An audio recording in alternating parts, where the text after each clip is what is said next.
రెండేళ్ల చిన్నారి కోసం దేశం వెతుకుతుంది. కానీ ప్రతి ఘటన తర్వాత మనం ఏమి నేర్చుకుంటున్నాం? ఈ ప్రభుత్వాలు ఏమి నేర్చుకుంటున్నాయి? రెండేళ్ల చిన్నారి కోసం వందల మంది వెతుకుతున్నారు. కానీ ఈ ప్రశ్నకు ఎవరు సమాధానం చెప్తారు?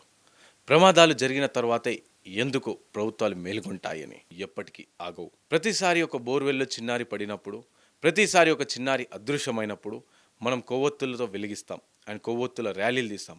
ఆ తర్వాత ఏం చేస్తాం?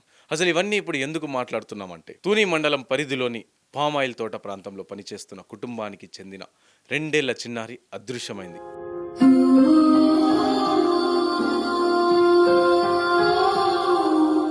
ఈ నెల 6వ తారీఖు అదృశ్యమైంది అండ్ ఇప్పటికీ కూడా ఆ పాప ఎక్కడుందో కనిపిస్తలేదు. కుటుంబ సభ్యులు, గ్రామస్తులు మొదట వెతికారు. తర్వాత పోలీసులు కేసు నమోదు చేశారు. డ్రోన్లు, డాగ్ స్క్వాడ్లు, ఎస్డీఆర్ఎఫ్, ఎన్డీఆర్ఎఫ్ రంగంలోకి దిగాయి. సమీప అటవీ ప్రాంతాలు, గుంతలు, నీటి వనరులు, కొండ ప్రాంతాలు అన్నీ కూడా పరిశీలించారు. కానీ ఫలితం శూన్యం.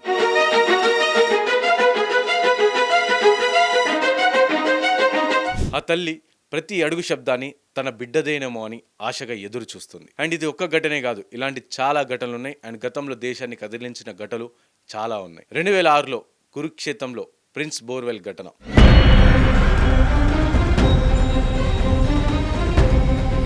2019 తమిళనాడులో రెండేళ్ల సుజిత్ విల్సన్ బోర్వెల్లో చిక్కుకున్న ఘటన, అండ్ 2022లో ఛత్తీస్గఢ్లో రాహుల్ సాహు బోర్వెల్ ఘటన,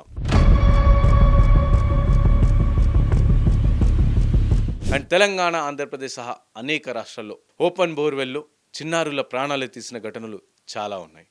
అదృశ్యమైన చిన్నారుల కేసులో మొదట 24 గంటలు అత్యంత కీలకమని నిపుణులు చెబుతున్నారు. కానీ ప్రభుత్వాలు ఏం చేస్తున్నాయనే ప్రశ్న ఇక్కడ ఉంది. ప్రతి ప్రమాదం తర్వాత చర్యలు ఎందుకు? ప్రమాదానికి ముందే నివారణ ఎందుకు లేదు ఈ ప్రభుత్వాల దగ్గర?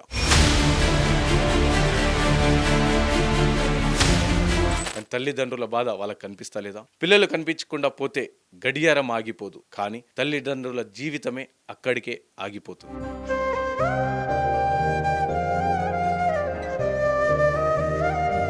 ఒకసారి అమ్మ అని పిలిస్తే చాలు అని ఎదురు చూసిన హృదయాలు బాధలను ఏ గణాంకాలు కూడా కొలవలేవు. సో ఇప్పుడు ఇన్ని ఘటనల తర్వాత వ్యవస్థను ప్రశ్నించాల్సిన సమయం వచ్చేసింది. ప్రమాద ప్రాంతాల్లో భద్రతా ప్రమాణాలు పాటిస్తున్నారా? వ్యవసాయ తోటలు, అటవీ ప్రాంతాలు, చిన్నారుల భద్రత మార్గదర్శకాలు ఉన్నాయా? ఓపెన్ బోర్వెల్ ఎన్ని ఉన్నాయి? స్థానిక అధికారులు క్రమం తప్పకుండా తనిఖీలు చేస్తున్నారా లేదా?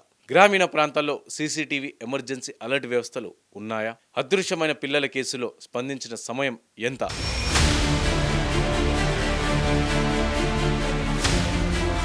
ఇవన్నీ ప్రశ్నలు అడగాల్సిన సమయం వచ్చేసింది. ఘటన జరిగిన తర్వాత బృందాలు రావడం కాదు, ఘటన జరగకుండా చూడడమే నిజమైన పరిపాలన.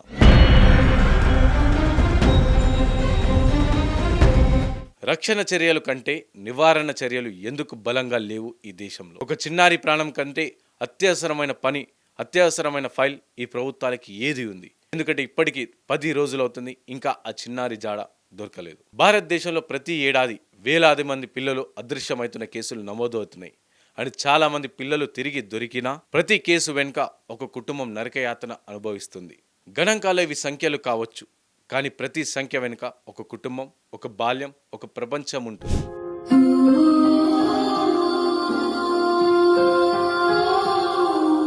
ఈరోజు ఆ చిన్నారి కోసం తూని ఎదురు చూస్తుంది.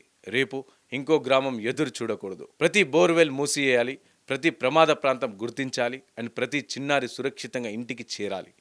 ఎందుకంటే చిన్నారుల భద్రత ఒక ప్రభుత్వ బాధ్యత మాత్రమే కాదు, సమాజం మొత్తం బాధ్యత.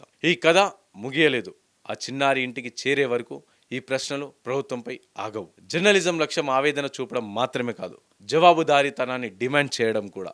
కాబట్టి తూనిలో ఆ పాప సురక్షితంగా చేరాలని మనమందరం కోరుకుందాం.